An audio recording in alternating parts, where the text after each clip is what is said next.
and welcome back to Liberty Kids Online. If you don't know me, my name is Naomi and I'm so happy to see you this morning. Whether this is your first time watching a video or even if you've been here for a really long time at Liberty Kids, I'm really glad you're here to learn more about Jesus and the Bible today. We are going to be looking at a book of the Bible. Maybe you already know which one. If you said Ecclesiastes, yes, you're right. We have been studying Ecclesiastes for a few weeks now. And Ecclesiastes is a book from the Old Testament of the Bible, and it's a wisdom book. So what does that mean? What is wisdom? Well, wisdom is another word for knowledge and understanding. So the writer of this book is looking at the world around them and trying to understand what's going on. They're looking at people and places and events and trying to get more knowledge about what life is all about. So I thought we could test your wisdom this morning, and I'm going to ask some true or false questions, and let's see if you can see whether what I'm saying is true or not true. Okay?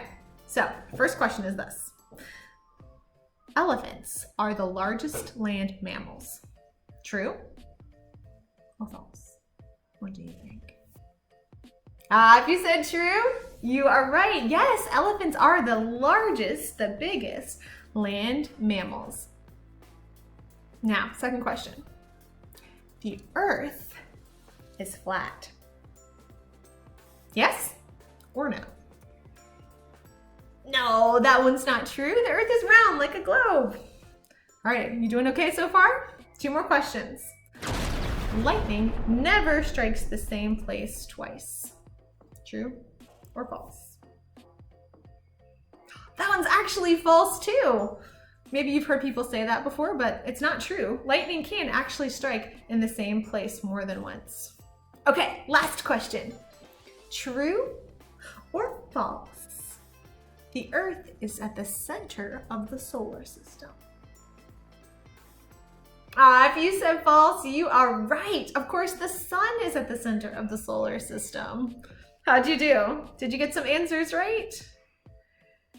You know, those last three questions are pretty funny because those are things that actually people used to believe in the past. Even really academic, smart, intellectual people believe things like the Earth is flat. And it's so funny to think about that now because we have a lot more information about what the world is like. So it seems silly to us that somebody could ever believe something like that. It makes me wonder what kind of things that we believe now in the year 2021 that people might laugh at 100 years from now. As people, it is so easy for us to make mistakes. Even when we're trying to study and gain wisdom about the world, some things that we think are facts might not turn out to be true. Maybe you've even experienced this in your own life. Maybe you've believed something to be true, and then it turns out that it wasn't. Maybe you've thought something about a person or a situation that ultimately wasn't true. Maybe you've made mistakes on tests. Maybe you've even gotten information from a parent or grown-up or teacher that turned out to be false. As people, we are so limited in what we can understand. And there's nobody on earth who knows everything all the time. It says in verse 19 of Ecclesiastes chapter 7 that wisdom gives us strength. So how can that be? If as people, it's so easy for us to make mistakes and it's so easy for us to believe the wrong thing, how can wisdom be something that makes us strong? Well, it says in the Bible that wisdom is more than just knowing facts. A lot of people know a lot of things that they think are true. But when the Bible talks about wisdom, it's talking about something deeper, an understanding of the way life works that goes beyond simple facts. It says in the book of Proverbs that the beginning of wisdom, the place where wisdom starts, is the fear of the Lord. Now that doesn't mean being afraid of God makes us wise. The word fear there means respect and understanding the way that God is different from us. You see, God is the opposite of us because God never makes mistakes. God is the only being in the universe who has all of the information all of the time. He knows everything that has happened, is happening, and will happen because he created the universe and he is the one who keeps it going.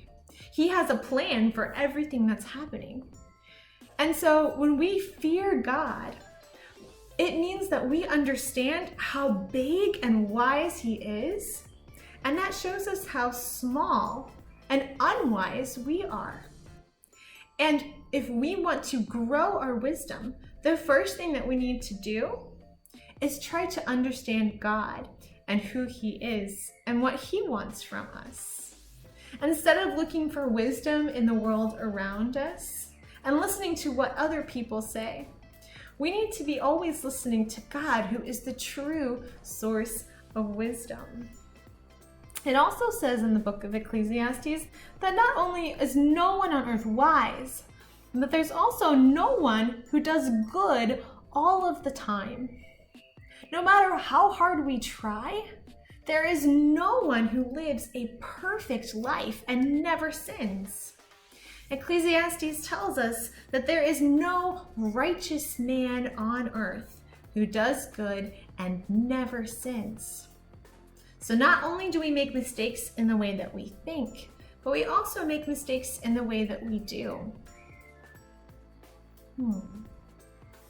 I think understanding that we are limited in our wisdom and that we are limited in our goodness is the beginning of having true wisdom. Because once we understand that only God is wise and only God is good, it teaches us a lot about ourselves and what we're capable of. It teaches us that we have to trust in something bigger outside of ourselves. It also changes the way that we interact with people and the world around us.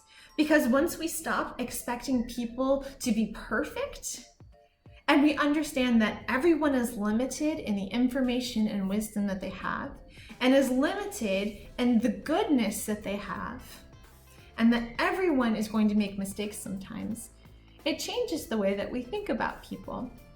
And knowing that God forgives us when we make mistakes because he knows how limited we are, allows us to forgive other people when they do wrong things to us. Because we know that we ourselves are not even good all the time. We ourselves are not always wise. We don't always have the right information. So the beginning of wisdom is fearing the Lord, and it should change the way that we live day to day. I hope you'll stick around to listen to this sermon this morning as we learn more about what it means for us to be separated from goodness and for God to be embodying goodness, so that God is good all the time, God is wise all the time, while we are limited in our capacity. If you're interested in learning more about that, do stay to listen to the sermon. And I'm very excited because in a few weeks' time, we're able to start having kids work again at Liberty Church. So if you'd like to come and do crafts with us and sing with us and play with your friends, just like we used to do before COVID times, there are some links on our website where you can sign up to come to an in-person service. So let your parents know that those things are coming up and that you'd like to come back and hang out with us at the Vondelkerk. And I really hope that I'll see a lot of you there. All right, take care everyone, and I'll see you next time. Bye-bye.